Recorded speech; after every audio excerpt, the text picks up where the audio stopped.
कहता है वो एक सजदा जिसको तू गिरा समझता है, हजार सजदों से देता है आदमी को निजात। अल्लाह के रसूल फरमाते हैं बंदा अल्लाह के कुर्ब में सबसे ज्यादा तब होता है जब उसकी पेशानी, उसकी जब नाक अल्लाह की बारगाह में लगी होती है, यानी वो सजदे की हालत में होता है, वो अल्लाह के कुर्ब में चला जाता है। मौलाए कायनात मौला अली फरमाते हैं जब जो बंदा अल्लाह के रब के सामने नहीं झुकता वो सब के सामने झुकता है, और जो सब के सामने नहीं झुकता वो रब के सामने झुकता है। यानी जो रब के सामने झुकेगा वो सब के सामने नहीं झुकेगा, और जो रब के सामने नहीं झुकेगा फिर वो सब के सामने झुकेगा। इसको और आसान कर दूं, जो रब के सामने रोएगा वो सब के सामने नहीं रोएगा, और जो रब के सामने नहीं रोएगा वो सब के सामने रोएगा। जी यही है। यानी एक सजदा है आपको मौशी हालात से बचा रहा है, मौशी आपको तकलीफ नहीं होने दे रहा। एक सजदा है आपको सेहतमंद रख रहा है, एक सजदा है आपको इज्जतें दे रहा है, इज्जत आपको अता कर रहा है। मगर इस सजदे को आपने छोड़ा। 57 मुल्क हैं पूरी दुनिया में मुसलमानों के, जलील हैं, बेकार हैं, बर्बाद हैं। 313 थे मगर सजदा करने वाले थे, दुनिया में नाम वाले थे। ये मेरा हुजूर की सीरत के आईने में ये बात आपसे मैं करना चाहता हूं। सजदे वाली ये तकरीर जो मैं कर रहा हूं, ये मैंने जो अपने इसको मैंने पढ़ा, तो ये अगर बातें मुझे उससे पहले मिल जाती यानी 4-5 साल से पहले, तो मेरी इस वक्त मेरा हाल कुछ और होता। मुझे किसी ने ये बातें नहीं बताई जो मैं आपको बता रहा हूं। जब आप किसी के सामने रोएंगे फिर उसके सामने नजर नहीं उठा सकते। इंसान के सामने रोएंगे वो कहेगा तू मेरे सामने रोया था, तेरी परेशानी आई थी, मेरे सामने आज बड़ी बातें करता है, बड़ा बनता फिरता है, मैंने तेरी परेशानी। जिसके सामने भी रोएंगे आपकी इज्जत चली जाएगी। आपका काम हो ना हो ये अलग बात है, बल्कि आपकी इज्जत चली जाएगी। अल्लाह की रहमतें आवाज दे रही हैं, तू जहां भी रोएगा तेरी इज्जत भी जाएगी। किसी को राज बताएगा वो तेरा राज भी फाश कर देगा, तेरी बेइज्जती हो जाएगी। अल्लाह की रहमतें आवाज देती हैं, मैं तेरा रब हूं, 70 माओं से ज्यादा मेहरबान। तुझे रोना है मेरे पास सामने आके रो, क्योंकि मेरे सामने रोएगा तो तेरी मुश्किल भी आसान कर दूंगा, और कभी तेरी नजर भी झुकने नहीं दूंगा। और कहीं रोगा नजर उठ नहीं पाएगी, रब के सामने रोएगा तो कहीं तू झुक नहीं सकता। वाह वाह वाह, सुभान अल्लाह। वो एक सजदा जिसको तू गिरा समझता है। देखो नहीं, जरा गर्मी का मौसम है, मैंने आज कम से कम 20 लोगों के मुंह से ये सुना है कि गर्मी बहुत हो रही है। जिससे कुछ नहीं आता वो मौसमों पर एतराज करता है। सैयदना शेख मुहियुद्दीन अब्दुल कादिर जीलानी गौसुल आजम फतूल गैब में इरशाद फरमाते हैं मौसमों पर एतराज अल्लाह ही पर एतराज है। गर्मी बहुत हो रही है, मैंने अपनी पूरी जिंदगी में नहीं कहा कि गर्मी बहुत हो रही है, क्योंकि अगर कोई और डालता तो मैं शिकायत करता। राबिया बसरी ने देखा एक आदमी के सर पे पट्टी बंधी है, का क्या हुआ, कि सर में दर्द है। राबिया ने पट्टी नोच के कहा जब तेरा सर ठीक था तब तो तूने दुनिया को नहीं कहा कि मेरा सर ठीक है, जरा सी तकलीफ हुई है दुनिया में रोता फिर रहा है। गर्मी कितनी जरूरी है। एक साहब कह रहे थे गर्मी बहुत हो रही है, मैंने कहा तुमको दे दे दुनिया, तुम चला लोगे, फिर अपना घर नहीं चल रहा तुमसे, औकात में रहो। गौसुल आजम फरमाते हैं एक वली था, उसने ये कह दिया यहां तो बारिश की जरूरत नहीं थी, ये तो एक आइलैंड है, एक टापू है, उस पे रहता था वो समंदर के बीच में, यहां तो बारिश की जरूरत नहीं। अल्लाह ने उसकी विलायत छीन ली और कहा तू कौन है, तुझे क्या पता यहां जरूरत है कि नहीं। गर्मी क्यों हो रही, आप क्यों ये बात कहते हैं। गौसुल आजम फरमाते हैं अल्लाह की शिकायत करनी है उससे करो जो अल्लाह से ज्यादा मेहरबान मिले। मदीने में हवा तेज चली, ये आदत बदल लेना, बता रहा हूं। कभी ये ना कहना, ये कहना कैसे, ऐसे जैसे मेरे हुजूर ने फरमाया हवा तेज चल रही थी। एक सिहाबी ने कहा हवा बड़ी तेज चल रही है, हुजूर ने फरमाया यूं ना कहो हवा तेज चल रही है, यूं कहो मेरा रब चला रहा है तो हवा बड़ी तेज चल रही है। मेरे रब ने चाहा है तो गर्मी हो रही है। जोर से बोलो, मेरा रब चाहेगा तो सर्दी हो जाएगी, मेरा रब चाहेगा तो बरसात। ये अब इसकी अपनी जिंदगी में नाशुक्री निकालो, अल्लाह की शिकायतें करना बंद करो। अपनी जिंदगी में अपनी जबान को बिल्कुल जो है वो अपनी नेमतों को देखो, शुक्र अदा करो और अपने रब के सामने रोया करो। और याद रखो, सबको पेट दिखाने का नहीं होता, सबको राज बताने का नहीं होता। और याद रखो, जिससे भी दुनिया में किसी ने राज बताया जलील कर दिया है, राज बताने जिससे बताया उसी ने। याद रखो, ये दुनिया में फर्क है। किसी भी आदमी के सामने तुम अपना राज बताओगे वो तुमको जलील कर देगा, मगर अल्लाह को जो राज बताता है, अल्लाह उसके राज को राज रखता है, उसको वो इज्जत वाला कर देता है। बेशक सजदा क्या है? सजदा कुर्बे इलाही का जरिया है। सजदा मोमिन की मेराज है। जोर से बोलो सुभान अल्लाह। सजदे में सबसे ज्यादा बंदा, मेरी बहनें, मेरी बेटी, अब कौन कहां सजदा करता है, किसको कब इतना वक्त है, कहां मेरी बहनों को वक्त है, कहां आपको वक्त है, कहां इनको वक्त है, किसी को भी तो वक्त नहीं। मैंने एक वाकया पढ़ा मौलाना रूम का, तो फिर उसके बाद मेरी जिंदगी अच्छी खासी तब्दील हो गई। वो ये था कि मौलाना रूम कहते हैं एक बादशाह रास्ते में जा रहा था, उसने शिकार करना था। शिकार का शिकारी जब शिकार पे जाता है तो वो भूल जाता है मैं कहां आ गया। ऐसे ही वो भी चलते चलते अपने साथियों से भी बिछड़ गया। हिरन का पीछा करते करते ना तो उसको हिरन मिला, ना भाई भाई भाई भाई भाईजान भाईजान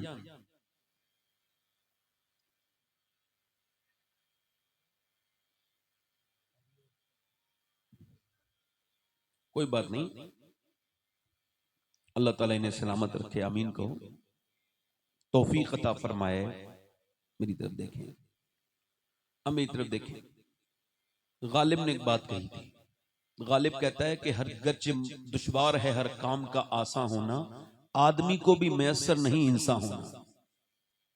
यानी आदमी हर जगह पैदा होता है, इंसान बहुत मुश्किल से कहीं पैदा होता है। अल्लाह ताला हम सबको इंसान बनाए। जोर से बोलो यार, इंसान वो होता है जो बात को समझे बात चल क्या रही है। वो बादशाह जो है ना, वो अपनी हिरन के चक्कर में भूल गया। क्या भूल गया? रास्ता भूल गया। अब वो एक सहरा की तरफ उसका घोड़ा उसके ले गया, यहां तक के उसके नोश का सामान खत्म हो गया, खाने पीने का सामान। घोड़े के बिच्छू ने काटा, घोड़ा मर गया। अब ये भी मौत के करीब था क्योंकि प्यास ने इसको पागलों की तरह कर दिया था।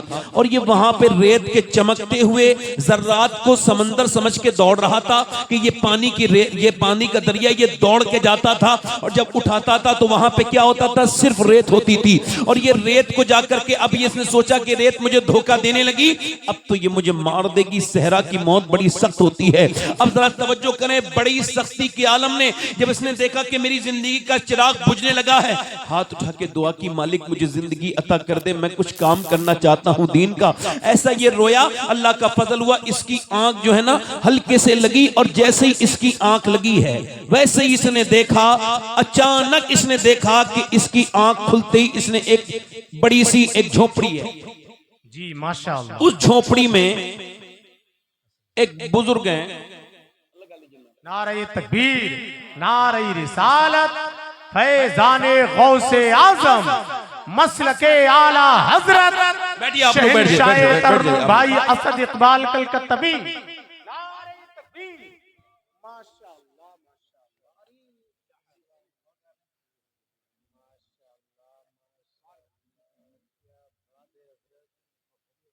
हजरत आप बैठे। ए भाई, ए भाई, ए भैया, ए भाई बैठ जाओ।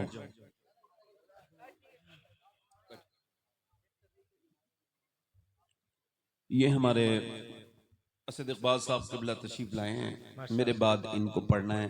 क्योंकि मेरी तकरीर अभी शुरू हुई है तो आपने जरा जोर से बोल देना है सुभान अल्लाह। माशाअल्लाह। असद भाई का तारुफ कराना ये इस वक्त में ठीक इस वजह से नहीं है कि मेरे पास ऐसे अल्फाज नहीं, उनका वैसे ही अल्लाह का शुक्र है, अल्लाह ने बड़ा तारुफ किया है, कराया दुनिया को, अल्लाह ने शोहरतें अता की हैं, नेमतें सब अल्लाह की तरफ से, बैठे आराम से। अब उसने क्या दुआ की? बोले ऐ अल्लाह मुझे जिंदगी, मेरी तरफ देखें, आपने मेरी बात कोई मिस तो नहीं कर दी? हाँ, और कोई साहब जाना चाहते हो जल्दी से चले जाएं, यहां सारे आराम से बैठे, बाकी जो लोग सुनना चाहते हैं। मैंने अब कोई बात नहीं कहनी, बहुत देर होगी मुझे, मैंने अपनी बात मुकम्मल करनी है, वक्त मेरे पास थोड़ा सा कम है, बड़ी माजरत के साथ। दिल लगा के बोले सुभान अल्लाह। मैं क्या अर्ज कर रहा था, उसने दुआ मांगी और दुआ मांगने के बाद उसने कहा मालिक मुझ पे करम फरमा, मुझ पे रहम फरमा, मैं कुछ काम करना चाहता हूँ। बादशाह था, प्यासा था।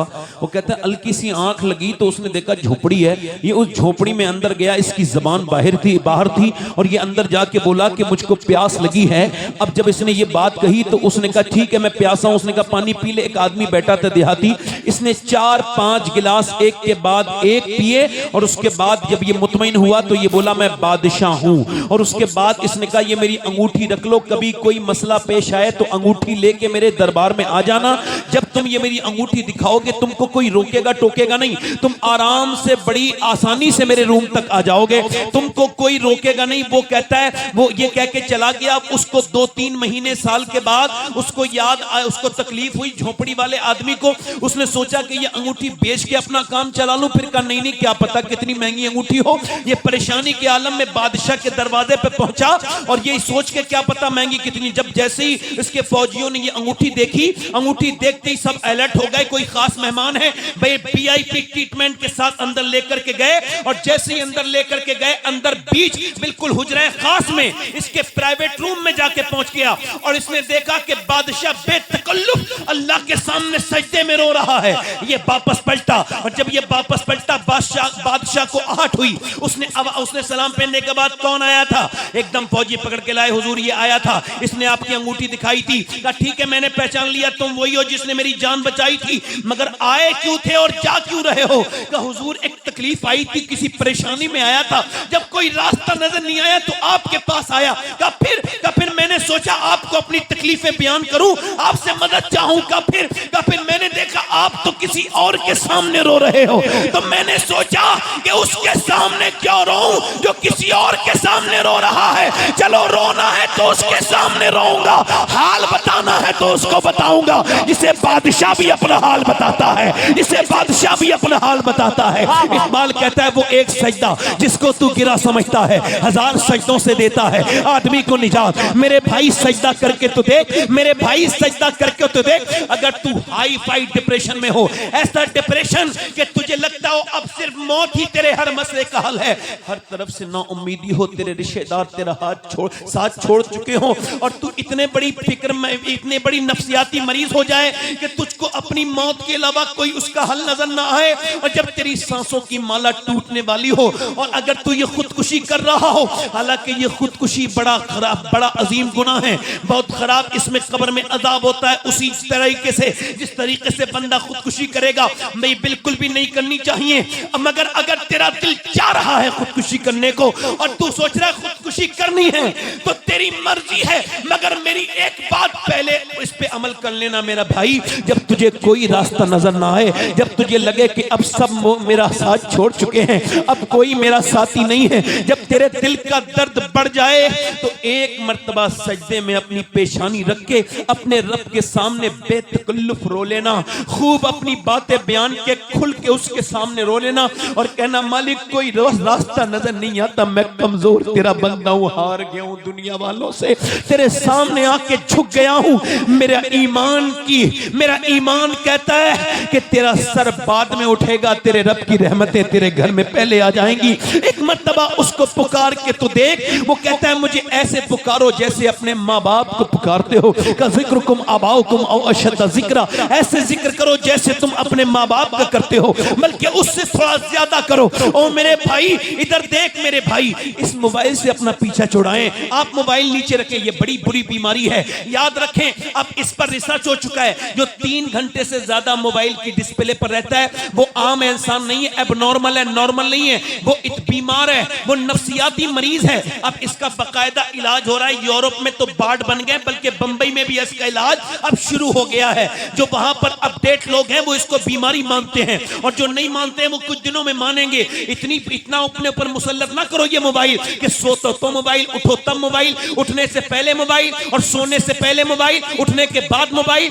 और उसके बाद खाने के वक्त में मोबाइल, यहां तक कि बाथरूम में मोबाइल, चलते फिरते उठते बैठते मोबाइल मोबाइल मोबाइल। तुम्हारे मोबाइलों ने तुम्हें बर्बाद कर दिया। नौजवानों, तुम्हारी तन्हाइयां किसी लायक नहीं रही। 7-7 घंटे 8-8 घंटे तुम्हारा स्क्रीन टाइम है। तुम्हारा अगर ये आपका डेटा फ्री है तो क्या आपकी जिंदगी भी फ्री है? नहीं नहीं मेरे भाई, ये क्या करने लगी हैं मेरी बहनें, मेरी बेटियां अपने छोटे छोटे बच्चों के हाथों में जो मोबाइल दे रही हैं, ये कितना बड़ा जुर्म कर रही हैं। अपनी बहनों को समझाओ, अपनी बेटियों को समझाओ, इनको बताओ कि ये क्या जुर्म करने बैठ गई हैं। अपने बच्चे को रोते वक्त मोबाइल देना। ये कैम्ब्रिज यूनिवर्सिटी ने इस बात का रिसर्च किया। वो कहते हैं ये औरतें जो रोने पर, मेरी तरफ देखें जरा गौर करें, ये औरतें जो अपने बच्चे के रोने पर उसको मोबाइल देती हैं, ये मोबाइल नहीं देती, ड्रग्स देती हैं, ड्रग्स। ये उसको जहर से खतरनाक चीज दे रही हैं। ये अपने बच्चे की बर्बादी देखेंगी। जो कि भैंस का बच्चा पैदा होके अपनी मां को पहचान लेता है और बकरी का बच्चा पैदा होके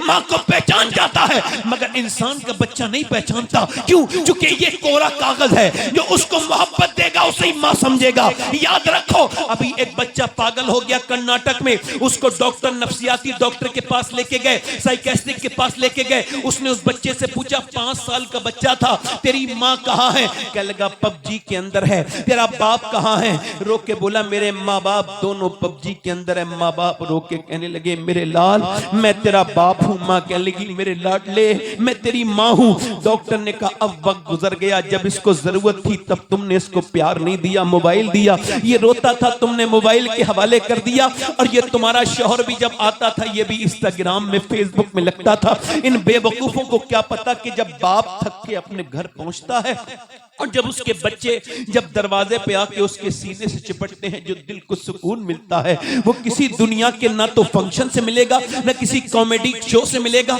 ना किसी चीज से। चूंकि कुदरत ने, अल्लाह ने लचक रखी है औलाद की मोहब्बत में, इसको सीने से लगाने। मगर तुमने नहीं किया। तुमने क्या किया? तुमने अपने बच्चे को मोबाइल के हवाले किया। तो जिसके हवाले तुमने किया उसी के हवाले हो गया। अगर मोबाइल के हवाले किया, मोबाइल के हवाले हो गया। अगर अल्लाह के हवाले किया होता तो अल्लाह के हवाले हो जाता।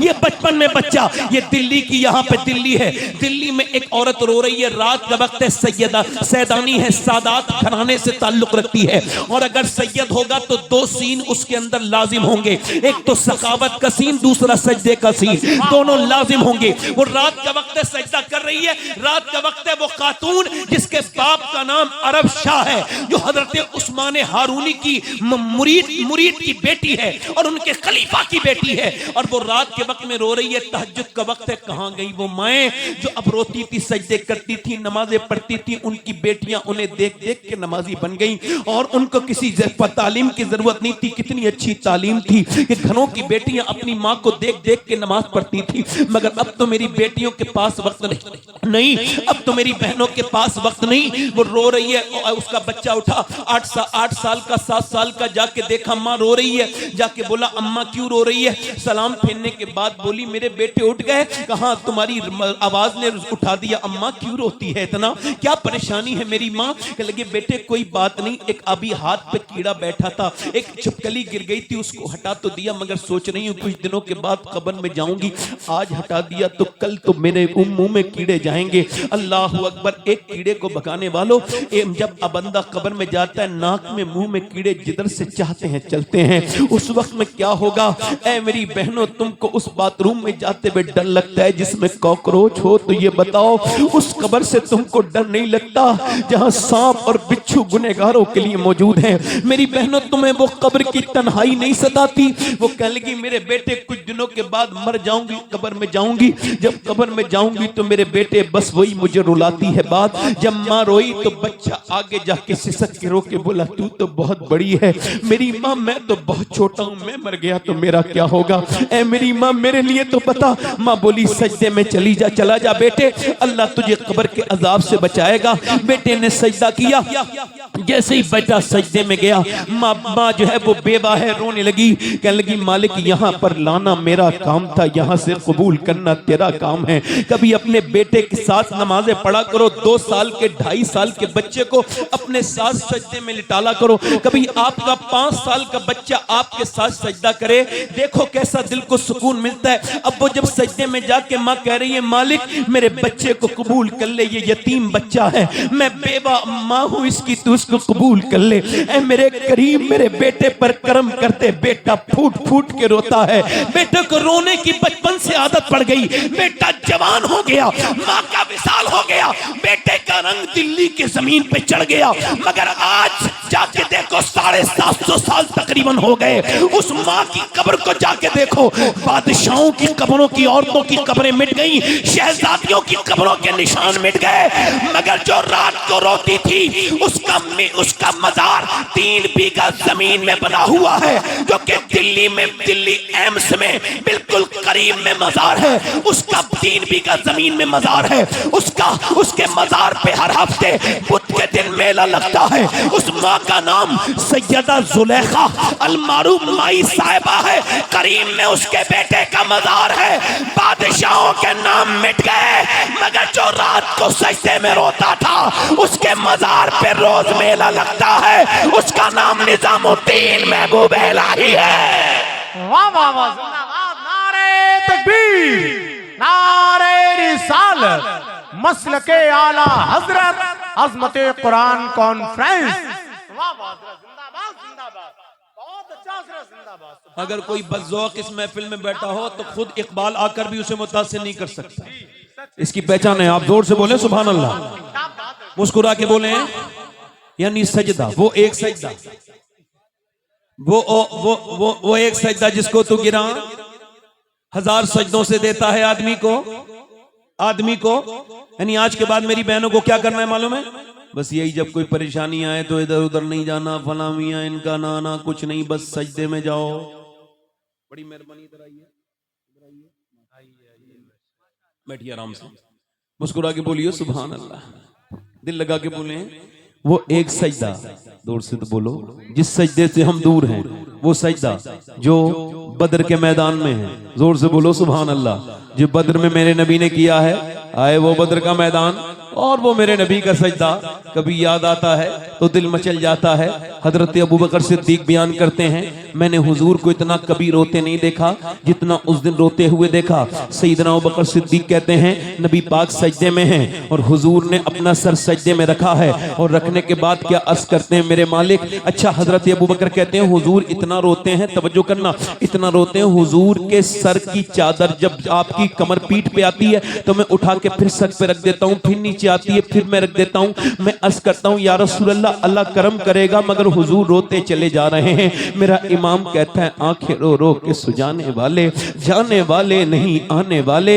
एक बात याद रखना, आंखें आम रोने वाले की नहीं सोचती, जो ज्यादा रोता है उसकी सोचती हैं। मेरा इमाम कहता है आंखें रो रो के सुजाने वाले, जाने वाले नहीं आने वाले, और आंखें कुछ कहती हैं तुझसे पैगाम, ओ दरे यार के जाने वाले, और हुस्न तेरा सन देखा न सुना, कहते हैं अगले जमाने वाले। ये मेरे नबी पाक सल्लल्लाहु ताला अलैहि वसल्लम का सजदा है। और आज मेरे नबी की जो दुआ है वो हर मुसलमान को बड़े दिल से सुननी चाहिए। अर्ज करते हैं मालिक मेरे परवरदिगार, जो मैंने ताइफ में तकलीफें उठाई, जो मेरे ऊपर पत्थर मारे गए, जो मेरी पिंडलियां फट गईं, और जो मेरे खून से मेरी नालैन भीग गई, और मेरे परवरदिगार जो मेरे ऊपर मक्के के अंदर जुल्म हुए, जो मेरे ऊपर ऊंट की ओजड़ियां रखी गईं, जो मेरे बच्चे शैबे अबी तालिब में भूखे रहे, और जो मेरी तकलीफें सारी, जो मैंने जितने गम और तकलीफें उठाई, जितनी परेशानियां पत्थर खाए, उन सब के बाद ये 313 मेरे पूरी जिंदगी का असासा है, ये मेरी पूरी जिंदगी की कमाई है। ये मेरा अबू बकर मेरी पूरी जिंदगी की कमाई है, ये मेरा उमर मेरी पूरी जिंदगी की कमाई है, ये मेरा अली मेरी पूरी जिंदगी की कमाई है, ये मेरा बिलाल मेरी पूरी जिंदगी की कमाई है। ऐ मेरे मालिक, अगर आज ये शहीद हो गए तो कयामत तक तेरा कोई नाम लेवा नहीं होगा। उधर 1000 तलवारें हैं, 1000 इधर 313 मुसलमानों के पास 7 तलवारें हैं। मेरे नबी अर्ज करते देख तो मेरे मालिक, ये खजूर की गुठलियां चूस चूस के इन्होंने रोजे रखे हैं। ये रमजान के महीने में ये तेरे नबी की साथ आए हैं तेरे नाम पर भरोसा करके। ऐ मेरे मालिक, मेरे गुलामों को देख, इनके बिल्कुल चेहरे सूख रहे हैं भूख की वजह से। ये सिर्फ तेरे नाम पैगाम पर आए हैं। जरा तवज्जो तो करें, उधर रात भर नाचने वाले और मियां रक्स देखने वाले लोग थे जो रक्स देखे थे, जिन्होंने पूरी रात बकरों को काट के भून के खाया। इधर वो सहाबा थे जिन्होंने खजूर की गुठलियों को चूस के रोजे रखे थे। मेरे नबी अर्ज करते हैं अगर ये मिट गए तो कयामत तक तेरा नाम लेवा कोई नहीं होगा। यानी मेरे नबी पाक ने जब ये सजदा किया, मेरा इमाम कहता है इजाबत का सेहरा, इनायत का जोड़ा दुल्हन बन के निकली दुआए मोहम्मद। इजाबत ने झुक के गले से लगाया, बड़ी नाज से जब दुआए मोहम्मद, मेरे नबी पाक ने अचानक सर उठाया, मुस्कुराए और देखा मेरे नबी पाक को। हजरत अली कहते हैं अचानक हवा चली। मैंने अर्ज की या रसूल अल्लाह ये कैसी हवा है, ये जो हवा चल रही है? नबी ने फरमाया ए अली ये हवा नहीं है, अल्लाह ने 500 फरिश्तों को लेके जिब्राइल को जमीन पे भेज दिया है। उधर फिर हवा चली, का उधर वो जरा गौर करो, उधर हवा चली। अर्ज की या रसूल अल्लाह ये कैसी हवा है? फरमाया अब दूसरे फरिश्ता, अब जो है वो इसराफील आए हैं और वो 500 फरिश्तों को लेकर के आए हैं। मिकाईल आए हैं 500 फरिश्तों को लेकर के। अल्लाह कुरान में फरमाता है वलक़द नसरकुमुल्लाह बिबद्र व अंतुम अज़िल्ला। वो कौन सा बद्र का मैदान जहाँ अल्लाह ने तुम्हारी मदद की? वो कौन सा दिन था? मुसलमानों के पास खजूर की डंडियां थी, कुफ्फार के पास तलवार थी। मेरे नबी ने फरमाया चला अल्लाह की मदद आ गई। उधर कुफ्फारे मक्का हैं, इधर मेरे नबी हैं। उधर 313 तलवार वाले हैं, उधर 313 ईमान वाले हैं। उधर कुफ्फार हैं 1000, उनके हाथों में तलवार भाले। वो आकर के नबी के गुलामों की तरफ चले। वो कहते थे हमारे पास दौलत है। मुसलमान कहते थे हमें मुस्तफा से मोहब्बत है। वो कहते थे हमें नाज है कि हम दौलत वाले हैं। वो कहते थे हमें नाज है कि हम ईमान वाले हैं। ये पहली जंग है जो मेरे नबी के सजदे ने इसको बुलंद किया है। अचानक जब तलवार चलने लगी है और तलवारों ने जब खजूर की डंडियों का मुकाबला किया तो आज खजूर की डंडी काट रही है, आज खजूर की डंडी तलवार वाले को काट रही है। आज खजूर की डंडी ने अदब रंग पैदा कर दिया है। ऐसे कटे कुफ्फारे मक्का थोड़ी देर के बाद मैदान से पसपा होने लगे, भागने लगे, उनके पांव उखड़ने लगे। इत्तेफाक ये कि उमैया मोटा भाग रहा था। उमैया जब भागा उसके पीछे बिलाल हबशी भागे जिसके सीने पे वो पत्थर रखता था। बिलाल ने जब उमैया को भागते हुए देखा उसके मुंह पे घूसा मारा, वो जमीन पे गिर गया। वो बिलाल के घूसे को देखने लगा। अबे बिलाल ने कहा देखता क्या है उमैया, ये बिलाल का घूसा नहीं है, ये तो इस्लाम का घूसा कुफ्र के मुंह पे लगा। नारे तकबीर, नारे रिसालत, मसलके आला हजरत। वो एक सजदा जिसको तू गिरा समझता है। बहुत अच्छा हजरत, माशाअल्लाह। आ मेरे भाई, आ मेरे बेटे, तू एक मर्तबा उसके सामने झुक। तुझको परेशानी है, तेरे घर में तकलीफ है, बिछा ले मुसल्ला और अपने रब से मांग। उससे कह रब अपने हबीब के उसी सजदे का सदका दे दे जो बद्र के मैदान में तेरे नबी के आंसू गिरे थे। इधर देखो, तवज्जो है। अब बताओ सजदा बच्चे और बेटियां कहां से करें जब माओ ने सजदे, बाप ने सजदे छोड़ दिए। माएँ आर्टिफिशियल हो गई आज के जमाने की। पहले दूध पिलाती थी, अब दूध बनाती हैं। तवज्जो है कि नहीं? सैयदी आला हजरत फरमाते हैं कि जब औरत अपने बच्चे को फर्स्ट टाइम फीडिंग कराती है, पहली मर्तबा दूध पिलाती है, फरमाते हैं पहली मर्तबा दूध पिलाए और फिर अपने बच्चे को दूध पिलाते पिलाते अल्लाह के रसूल की बारगाह में दुरूद भी पढ़ दे, अल्लाह उसके बच्चे को आशिक रसूल बना देगा। वाह वाह वाह वाह, सुभान अल्लाह, सुभान अल्लाह। मैं आपसे पहले ही अर्ज कर चुका हूं, अपनी बहनों को बात करें। देखो इस मुल्क में हमारे पूरे बड़े सगे बल्कि पूरी दुनिया में दो तरह की मुसलमान औरतें हैं, लड़कियां हैं। तीसरी कोई कैटेगरी मेरी अपनी तहकीक के मुताबिक नहीं है। पहली वो है जिसने कितनी भी कोशिश कर ले पर्दा करना ही नहीं, करना ही नहीं। आप कुछ भी कर लें, कितने बयान उन्हें सुना दे, कुछ भी, उनकी तबीयत में पर्दा है ही नहीं। वो बेगैरत हैं, बेशरम हैं, बेहया हैं। जी ठीक।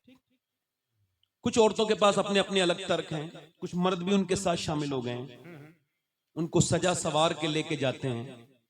पहले जरा थोड़ा नाजुक बात है, मैं खुल के इस बात को नहीं कहूंगा, चूंकि बड़े शरीफ घराने से ताल्लुक रखता हूं, खुल के मैं बात नहीं करूंगा, मगर इतना जरूर बताऊंगा आपको कि अब लोग अपनी बहनों को, बेटियों को और अपनी बीवियों को सजा सवार के शादियों में ले जाते हैं दूसरे मर्दों को दिखाने के लिए। जी सच है। पहले ये काम कुछ और लोग करते थे, मैं नहीं बताऊंगा वो कौन।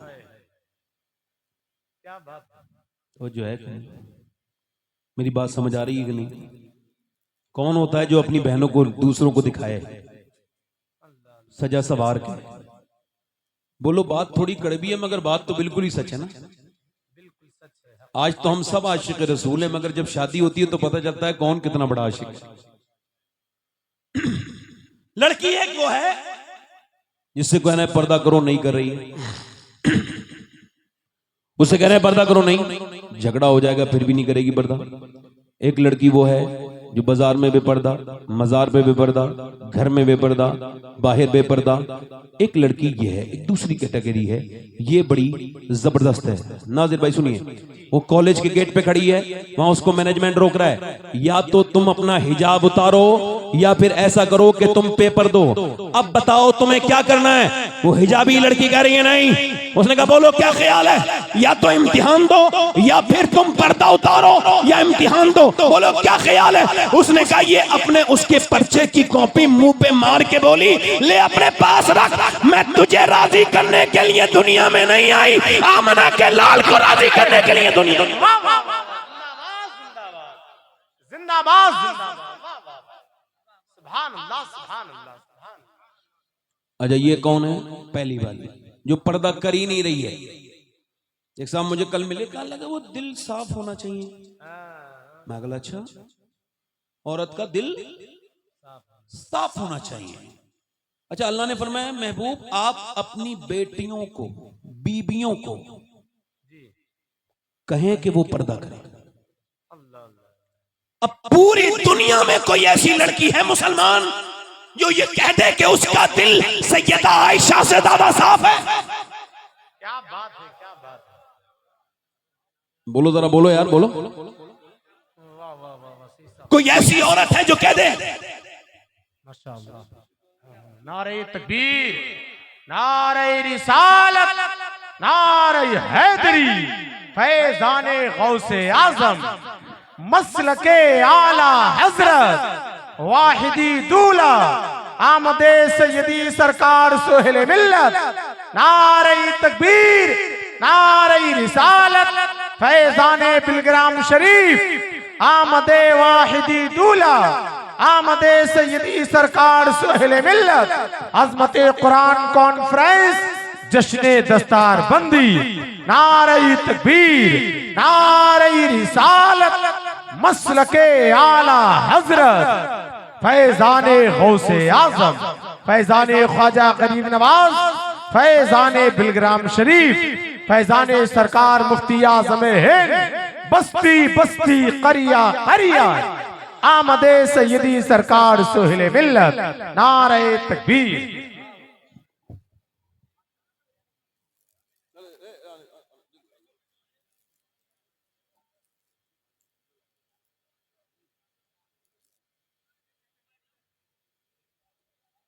हजरत आप तशरीफ रखें जल्दी से, कोई साहब जाए नहीं, मुझे उम्मीद है वैसे कोई जाएगा नहीं। और बैठे, जल्दी से बैठ जाएं आप लोग, बैठे बैठे आप। देख रहे हैं आपके बिलग्राम शरीफ के सज्जादा नशीन और मीर अब्दुल वाहिद बिलग्रामी रदी अल्लाह तआला अन्हु के जिगर का और दिल का चैन, और हम सब सुन्नियों के दिलों की धड़कन और बाबरकत शख्सियत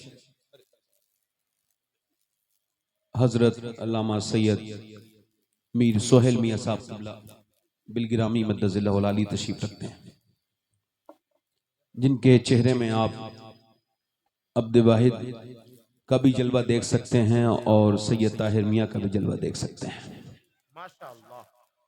मैंने अपनी बात कहो तो मैं थोड़ी बात करूं तो दिल लगा के बोले सुभान अल्लाह। सुभान अब एक बात पर्दे की चल रही थी, दिल लगा के बोले हैं। बहुत अच्छा सर, जिंदाबाद जिंदाबाद। बैठ जाए, मुझे मेरे लिए सबसे अच्छी यही है कि मुझे मेरी बात पूरी हो जाए। आप जरा जोर से बोलें सुभान अल्लाह। मैं क्या अर्ज कर रहा था आपसे, असद भाई बैठे हैं इधर सारा, अब मजमा पूरा मुकम्मल है, पूरा जलसा कंप्लीट हो गया। अब आपने सिर्फ मेरी बात सुननी है, उसने असद भाई को सुनना है, ठीक? मेरी बात सुनो, जोर से बोलें सुभान अल्लाह। यानी अब वो जो बेटी है, तवज्जो करो, एक बेटी वो है, एक बेटी वो है जो पर्दा कर नहीं रही है, एक वो है जो छोड़। अब एक का बैकग्राउंड चेक करते हैं। पहली वाली लड़की, ये इसका बैकग्राउंड कैसा है सुनिए। ये वो लड़की है, ना इसके घर में कभी पर्दे की कभी बात चली, ना कभी पर्दे की कोई बात हुई, ना इसके घर में कभी कुरान की बात हुई, ना इसके घर में कभी ये मामला हुआ, बल्कि इसने तो इसके बिल्कुल खिलाफ, इसके घर में टीवी चलता था, फिल्म इसके घर में देखती थी ये, कि जब ये बड़ी होने लगी, हालांकि बच्चियों को ये सब नहीं करना चाहिए, मगर फिर भी ये देख रही है घर में टीवी चल रहा है, फिल्म चल रही है, उसके अंदर लिप लॉक हो रहा है, बदतमीजी हो रही है। बेटी जो है ना वो देख रही है, उसका बाप मुतमईन बैठा है, बेगैरत है, माँ उसकी बैठी है, बेगैरत है, बाप बेगैरत, भाई बेशरम, सारी टीम ही ऐसी की ऐसी है। ये इसका जो शब्द, इसका जो जज्बात है ना, ये मजरू होते चले जा रहे हैं। बच्ची की उम्र कम है, बेकार से इसके ऊपर असर पड़ रहा है। वो देख रही है हीरो हीरोइन जब नहीं मिलते अम्मी रोती है, इतनी दिल कमजोर है अम्मी का कि अम्मी रोने लगती है। हीरो हीरोइन न मिले, अम्मी की आंखों में आंसू आ गए, और उसके बाद जब हीरो हीरोइन मिल गए अम्मी खुश हो गई। यही गंदगी, बदतमीजी, बेहयाई देखते देखते जो लड़की जवान हुई, उसने देखा कि अम्मी भागने पर बड़ी खुश हो जाती है हीरो हीरोइन के मिलने पर। अब वो जब भागी, माँ बोली हाय मेरी नाक कट गई, बाप बोला मेरी इज्जत चली गई। अरे तो तुमने खुद गवाई ना, किसी ने तुमसे कहा थोड़ी था कि घर में टीवी चलाओ, फिल्में दिखाओ। तेरी बेटी तो तेरी बीबी जितना ये टीवी के सामने रोई है ना, इतना सजदे में अल्लाह के सामने रोई होती तो तेरी बेटी नाक न कटाती, सर फकर से बुलंद कर दे। वाह वाह वाह, जिंदाबाद जिंदाबाद, क्या बात है, माशाअल्लाह माशाअल्लाह, बहुत अच्छा हजरत। ये तो पहला किरदार है जिसने बेहयाई देखी, बेहयाई। और ये दूसरा किरदार है, तवज्जो, दूसरा किरदार ये है कि एक घर है, उस घर की तरह दुनिया में कोई दूसरा घर नहीं। जोर से बोलो सुभान अल्लाह। मेरे हुजूर का घर है, जल्दी बोलो सुभान अल्लाह। और कुरान पढ़ रही हैं हुजूर के घर में एक 6-7 साल की बच्ची। और जरा देखें, ये दूसरा बैकग्राउंड है, वो बच्ची कुरान पढ़ रही है। हमारे यहाँ कौन कुरान पढ़ता है, नहीं पढ़ते कुरान, कुरान से बड़ी दूरी हो गई, यहाँ वहाँ इसके उसके सबके बात है, मगर फिर कुरान से कोई उनको मतलब नहीं। सुबह कोई औरत कुरान नहीं पढ़ती, सबके पास पता है कौन सी किस्त चल रही है पाकिस्तान के कौन से नाटक की, कौन सी बेहया इस वक्त कौन सी बदतमीजी में मुलव्वस है, उन सबको पता है। मेरी बहनों को, मेरी बेटियों को, उनको खबर है, मेरी बेटियों को, मेरी बहनों को सारी बातों की। मेरी तरफ तवज्जो करें और गौर करें, अब जरा तवज्जो करें मेरी तरफ। अब वो जो है ना, वो इसका मामला ये कुरान से उसकी दूरी है, मगर वो कुरान पढ़ रही हैं जो इसके घर में, जिसके नाना पे कुरान नाजिल हुआ है, यानी सैयदा ज़ैनब कुरान पढ़ रही हैं। जरा जोर से तो बोलो सुभान अल्लाह। ये बातें इसके घर में हुई हैं। दूसरी वाली लड़की के घर में यही मामला है। और डॉक्टर इकबाल का एक कॉल सुनिए। इकबाल ने कहा बड़ा अच्छा घर बना लो, बहुत खूबसूरत सजा लो, खूब डेकोरेट करा लो। अगर तुम्हारे घर में हुजूर की बेटी सैयदा फातिमा की बातें नहीं होंगी तो तुम्हारे घर को बर्बादी से कोई नहीं बचा सकता है।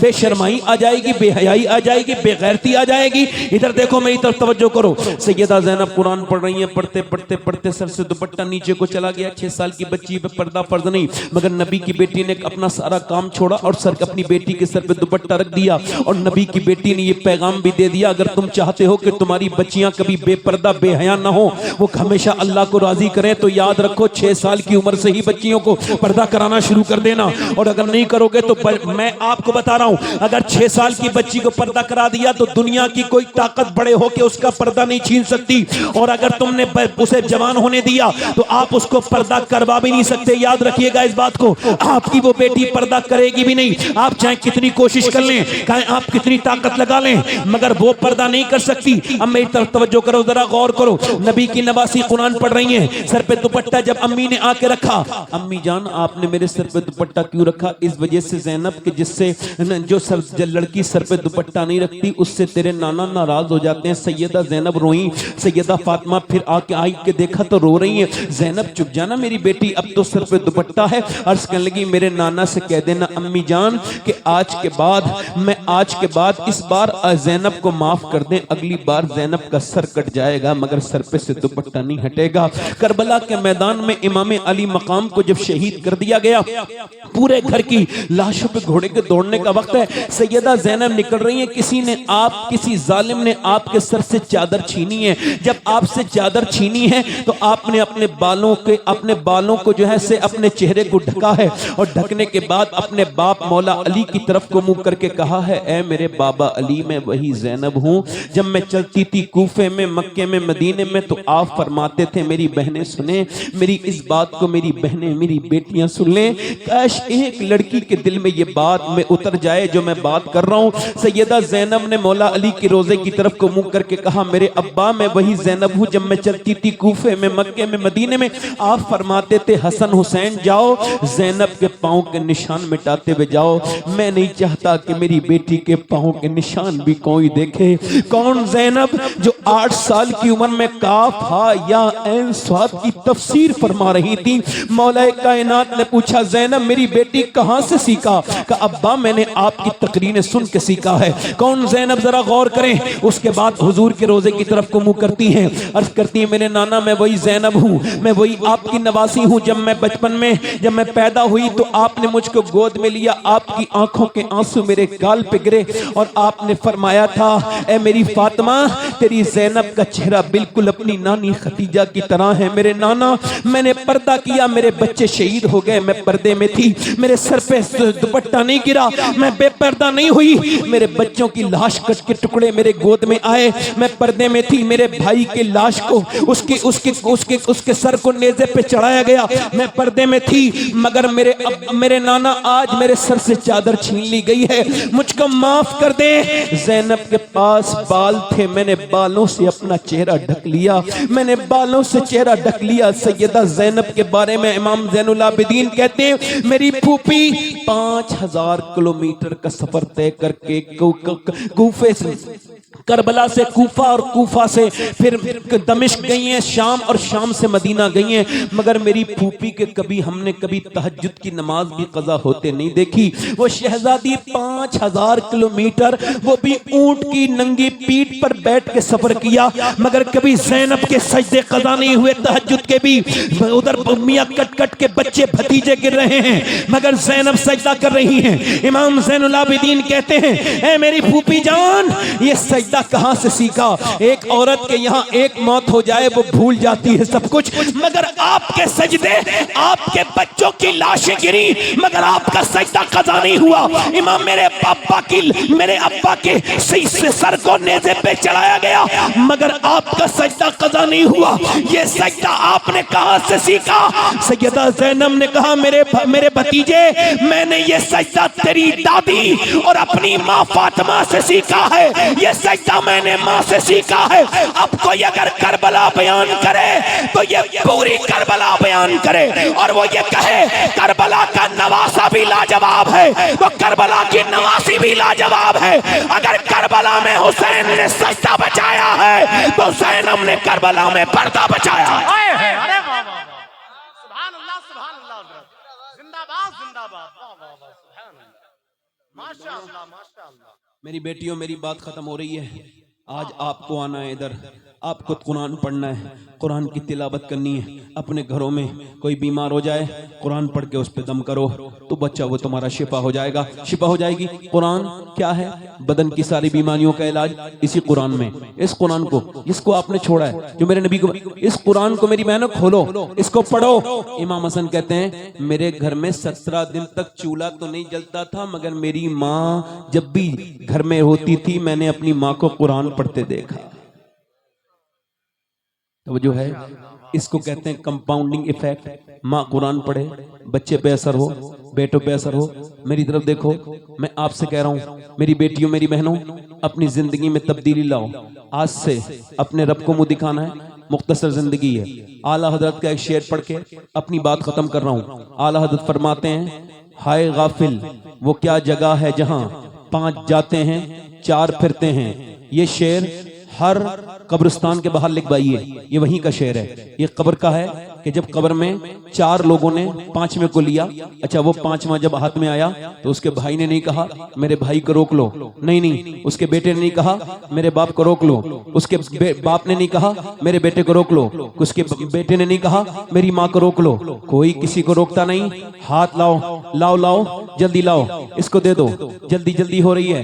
कब्र के अंदर रख दिया, 5वें को रखा, 2 ऊपर हैं 2 नीचे हैं, ऊपर वालों ने नीचे को दिया, नीचे वालों ने नीचे रखा, और उसके बाद वो ऊपर वाले निकले, फिर ये नीचे वाले में निकल गए। आला हजरत इसी को कहते हैं हाय गाफिल। आला हजरत हाय कहें तो सोचना चाहिए, क्यों कह रहे हैं? फरमाते हैं हाय गाफिल वो क्या जगह है जहां 5 जाते हैं 4 फिरते हैं। तेरे दादा को लेके गए थे कब्र के अंदर, 4 गए थे, 5वां तेरा दादा रह गया, तेरा बाप भी अंदर रह गया, 4 फिर बाहर आ गए, ऐसे तू भी हमेशा नहीं रहेगा। मेरे हुजूर फरमाते हैं जब कब्र के अंदर रखता है ना मुर्दे को, तो वो कहते हैं वो मुर्दा जब कब्र को अंदर रख के उसके ऊपर लगाते हैं तख्ते, ऊपर से मिट्टी डालते हैं, मैं भी मरूंगा आप भी मरेंगे, जो मेरी तकरीर से मुतासिर हो रहा है यानी इन बातों से वो भी मरेगा, जो नहीं हो रहा है वो भी मरेगा, जिसे मौत से फिक्र करता है वो भी मौला अली फरमाते हैं जो मौत को याद करेगा मौत बड़ी आसानी के साथ उसके पास आएगी, जो याद नहीं करेगा।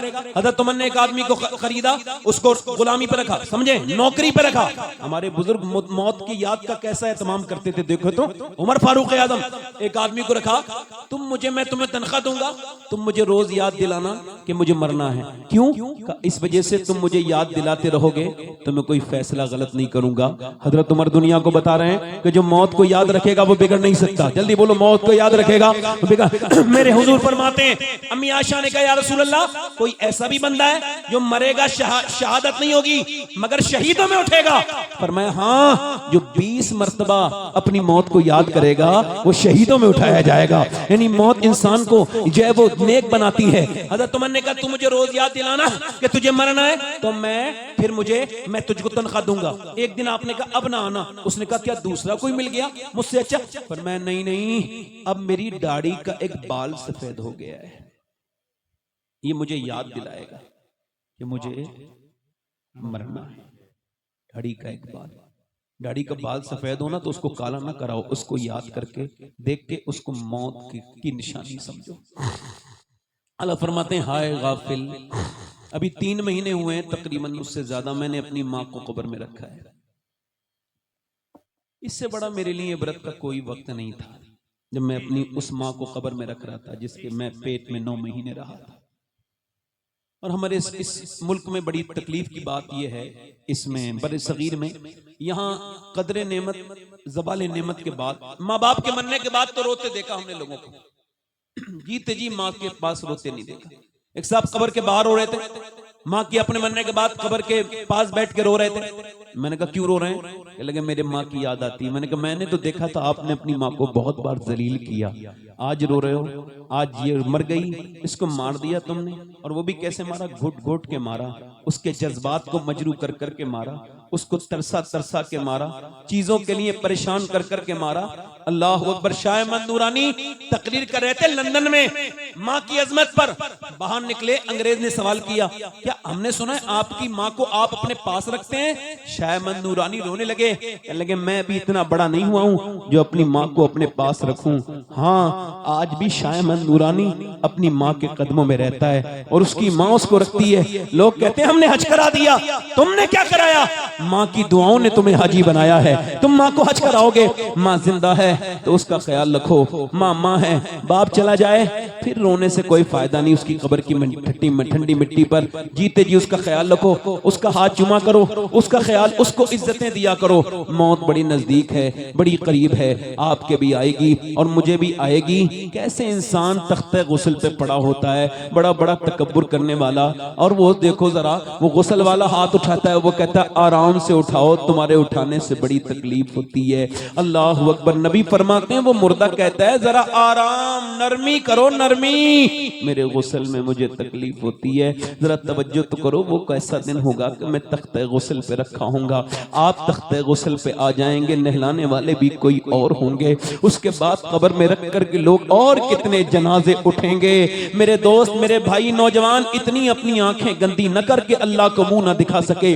बता मेरे दोस्त, जो जिस हाल में मरेगा उसी में उठाया जाएगा। एक लड़के का एक्सीडेंट मैंने देखा, अचानक हम जा रहे थे तो हमने देखा मरा हुआ है, तो हम उसके करीब गाड़ी का कुछ जाम लगा था तो गाड़ी रुक गई। मुसलमान लड़का था, उसके मोबाइल को जब निकाला गया सर तो उसका भेजा कुचल दिया था ट्रक ने, मगर उसका मोबाइल जब चेक किया गया तो वो अपने कानों में लगा करके वो सुनता हुआ जा रहा था, आवाज नहीं आई, पीछे से मर गया तो उसके अंदर गाने बज रहे थे। जो गाना सुनते सुनते मरा है, वो गाना सुनते सुनते जब उठेगा कयामत के दिन तो फिर उसका हश्र क्या होगा।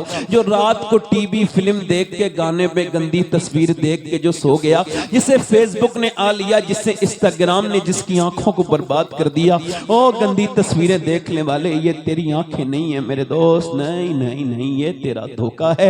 ये आंखें रब की अमानत हैं, इनसे रब का दीदार करना है और कब्र में हुजूर को देखना है। अगर तू आंखों की गंदगी के साथ गया, फेसबुक की गंदी बेहया तस्वीरें देख करके गया, और कब्र में जब तू पहुंचा मेरे दोस्त, और जब हुजूर तेरे सामने तशरीफ लाए और फरिश्ते तुझसे कहें ये कौन है, तू नजर उठाए तो फरिश्ते कहें ओ बदबख्त नजर नीचे कर ले, तेरी आंखें इतनी गंदी नहीं हैं कि तू आमना के लाल को देखने के लायक नहीं। उस वक्त बोल क्या होगा। अपनी आंखों में गंदी तस्वीरें रखने वालों और इनको गंदा करने वालों, ये तुम्हें जिना की तरफ लेके जा रही हैं। इससे बचो नौजवानों, इससे बुरे खात्मे का भी इससे अंदेशा है। मेरे भाई, मेरे दोस्त, अपने आप को बचा, अपने घर वालों को भी बचा। आज इस पीरे कामिल के सामने, सैयद सोहेल मियां के सामने अपनी जिंदगी को बदल के देख और कहे आज के बाद ये बुरा काम नहीं करना, मुझको इस घटिया काम में नहीं लगना। अल्लाह के प्यारे रसूल फरमाते हैं, एक किफल नाम का लड़का था, हर रात एक नई लड़की बुलाता था। उसकी आदत थी, एक रात एक लड़की पैसे वाला था, एक रात एक लड़की आई, इसके करीब गई और जब उसने कहा मुझे कुछ दे दे, तो इसने कहा मैं तुझे पैसे दूंगा, मगर तब दूंगा जब तू रात के वक्त मेरे पास आए। वो चली गई वापस, मगर फिर वापस आके बोली ठीक है। जब इसके कमरे में आई, रात का वक्त था, ये कमरे में इसके करीब गया, इसके हाथ लगाने वाला था, ये कांप गई। इसे ईमान कहते हैं। कहा क्यों रो रही है? कि मेरी रात खराब करती है? कहा मैं इस वजह से रो रही हूँ कि मैं जब सजदा करती हूँ तब भी अल्लाह मुझको देखता है, और आज मैं अपना जिस्म बेचने तेरे पास आई हूँ तब भी मुझे अल्लाह देख रहा है। अल्लाह अकबर। ये पैसा सब कुछ नहीं होता, ईमान भी कुछ होता है। अल्लाह के रसूल के सामने एक सहाबी आया हबशी और कहने लगा हुजूर मैंने फला गुनाह किया है। सरकार ने फरमाया अल्लाह तुझे माफ करेगा, तौबा कर ले। उसने हुजूर से पूछा या रसूलल्लाह, क्या आप मेरे आका जब मैं गुनाह कर रहा था अल्लाह देख रहा था? हुजूर ने फरमाया हाँ। तो वो पीछे गिर के मर गया और ये कहते कहते मर गया अल्लाह देख रहा तो मैंने गुनाह कैसे कर लिया। याद रख मेरे भाई, किसी भी खबीस को अच्छी औरत नहीं मिलती, खबीस को खबीस मिलती है, तैयब को तैयब मिलती है। किसी पाकीज़ा आदमी की बीवी बदबख्त हो